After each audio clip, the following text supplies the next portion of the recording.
যিটো চাব ইচ্ছা হয় সেইটো যাতে সব দেখিবলৈ পায় মানুহবিলাক আহি পেলাই চাবলৈ এনেকুৱা এটা এট্ৰাকশ্যন থকা ভাল এটা প্ৰজেক্ট বনাওক বুলি মই কৈছোঁ। এই হিচাপত নিশ্চয় আমাৰ গুদি বাথৌ যিসকল লিডাৰ্ছসকল আছে চবে নিশ্চয় চিনচিয়াৰলি সেইটো কাম কৰিব। দুলাৰাই গুদি বাথৌ এই অহা 11, 12 আৰু 13 তাৰিখত 3দিনীয়া কাৰ্যসূচী লৈ পেলাই ইয়াত এটা ডাঙৰ সভা হ'ব। ভাল এইটো সন্তোষ খেৰাই বুলি চবে জানে। আমাৰ দুলাৰাই গুদি বাথৌৰ যিটো খেৰাই পূজা ইয়াতে বছৰত একবাৰ হয় আৰু চবে জানে সেই চৌধুৰী ঘাট এইটো এটা হিষ্টৰিকেল প্লেচ আৰু আমাৰ যদি গুদি বাথৌৱে চেণ্ট্ৰেলি ইয়াতে বছৰে সদায় কনফাৰেঞ্চ মানে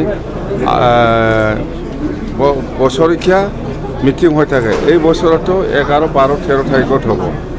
তো মই কৈছোঁ যে এইটো হ'ল আমাৰ বড়ো জাতীয় বড়োসকলৰ প্ৰথম ধৰ্ম বুলি ক'লে সেইটো গুদি বাথৌ। তো সেইকাৰণে মই আমাৰ গুদি বাথৌ যিটো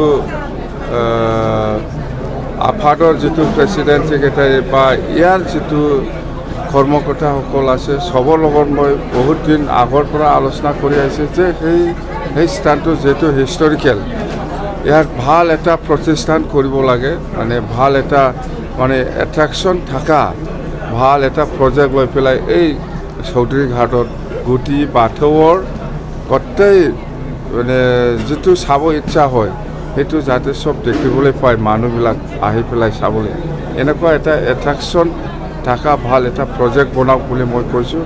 এই হিচাপত নিশ্চয় আমাৰ গুদি বাথৌ যিসকল লিডাৰ্ছসকল আছে চবে নিশ্চয় চিনচিয়াৰলি সেইটো কাম কৰিব আৰু আমি BTC বা ভাৰত চৰকাৰ বা অসম চৰকাৰৰ পৰা যিমান পাৰে আমি সহায় কৰিবৰ কাৰণে আমি কথা দিছোঁ।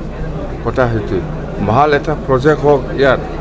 এই সন্তোষ যিটো খেৰাই সকলোৱে জানে, যিসকল আমাৰ অসমৰ বড়ো মানুহসকল আছে চবেই জানে, বেলেগ মানুহো জানে আৰু এই চৌধুৰী ঘাটটো খুব হিষ্টৰিকেল প্লেচ এই গুদি বাথৌৰ কাৰণে।